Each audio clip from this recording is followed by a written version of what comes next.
dia, boa tarde, boa noite.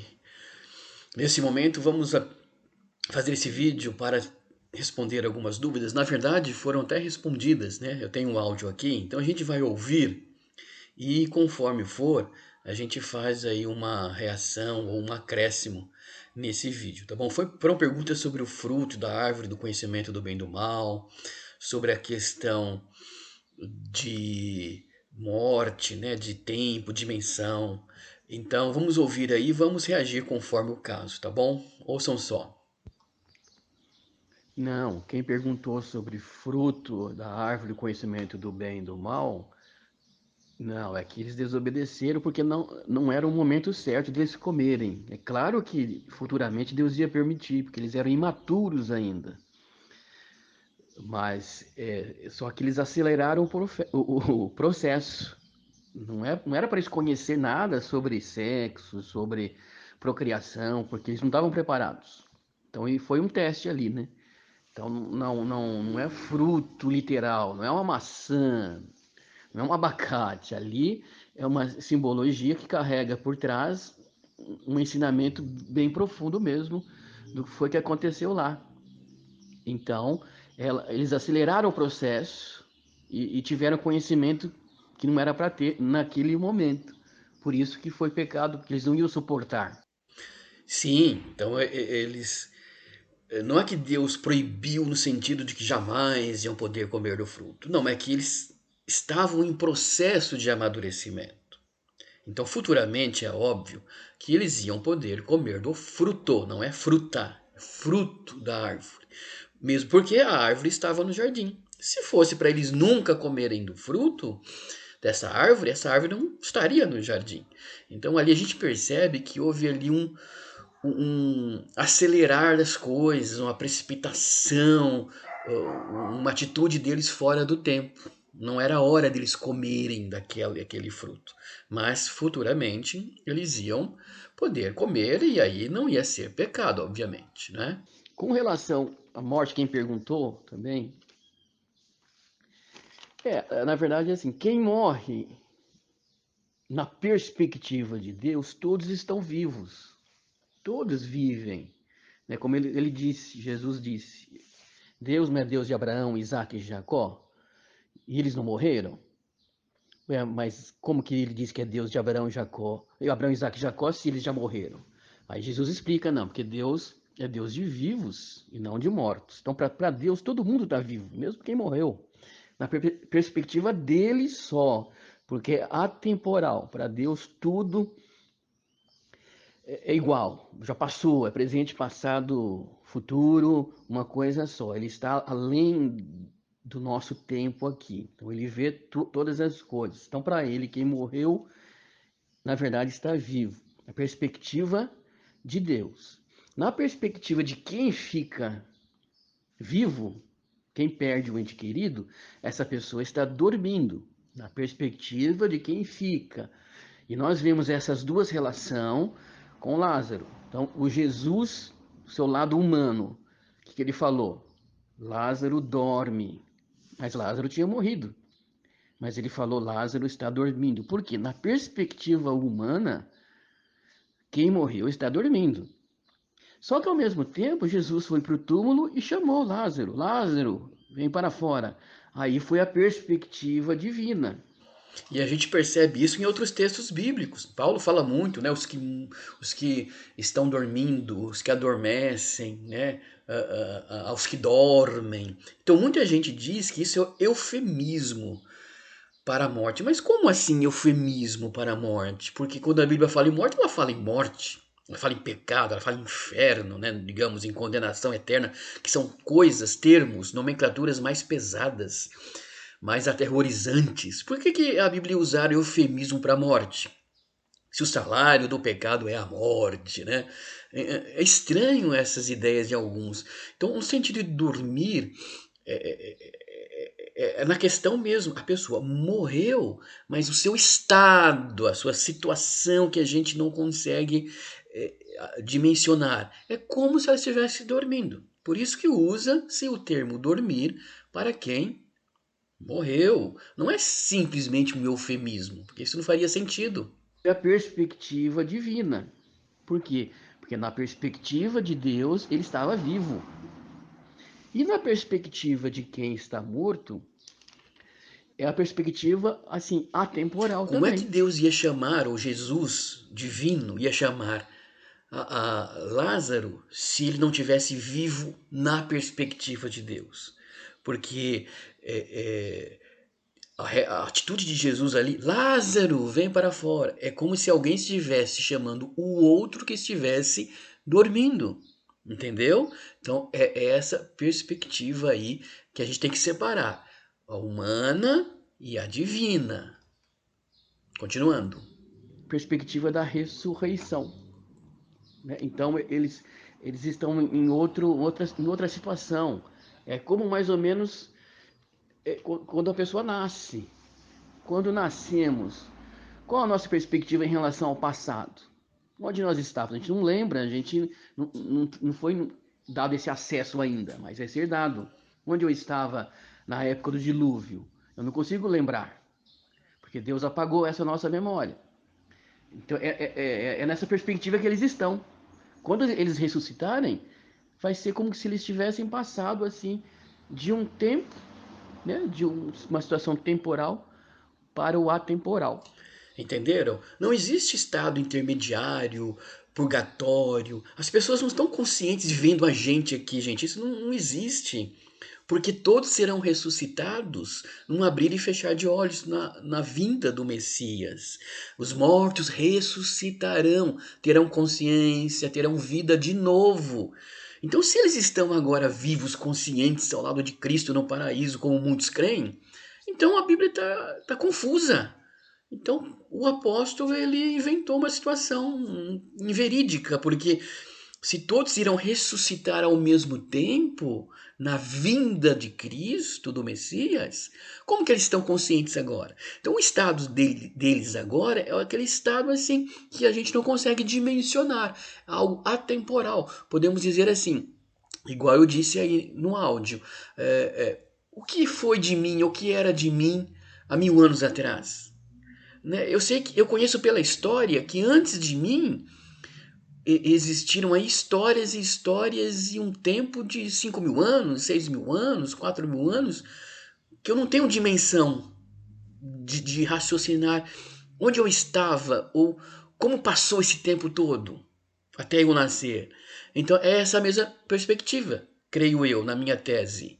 Então a pessoa ela ressuscitará e terá conhecimento de todas as coisas. Mas nesse momento é como se ela estivesse quando nós estávamos antes de nascer, certo? E quando ela ressuscitar, ela vai abrir os olhos e vai entender que passou um monte de séculos, um monte de décadas, até que ela renasceu, vamos dizer assim. Por isso que chama renascimento, né? Ressurreição. É como se ela estivesse nascendo naquela época, ou naquele momento de que vai ocorrer a ressurreição. E com relação ao livro de Enoque também, eu repito o que eu falei lá. É, não dá para a gente assumir isso, mas para mim eu tenho a minha posição. Mas para os outros acho que não, acho que é um livro espúrio. Aí começa a citar várias coisas para defender a tese de que todo mundo estava certo no passado na igreja, né? Que todos os concílios foram santos. Você tem muito cuidado com isso. Então, em relação ao livro de Enoque, eu vou repetir, estou repetindo e continuarei repetindo, tá? É um livro importantíssimo.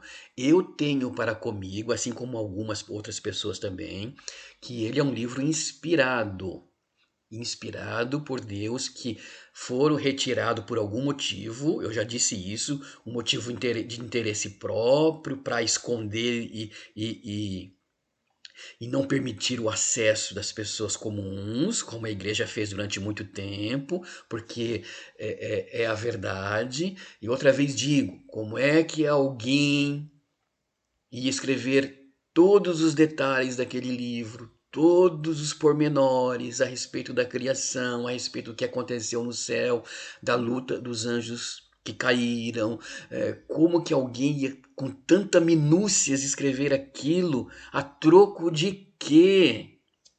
Escrever nomes dos anjos que caíram, onde eles estão. Para que uma pessoa ia escrever isso, ia colocar o nome de Enoque? Para quê? Aliás, se ele tivesse interesse em se promover, autopromover, ele ia colocar o nome dele. Olha, eu sou o profeta tal, eu estive com Deus. Ele ia inventar uma história, mas não. Ele não inventou. Não teve esse inventar de história. Ele escreveu e atribuiu a Enoque.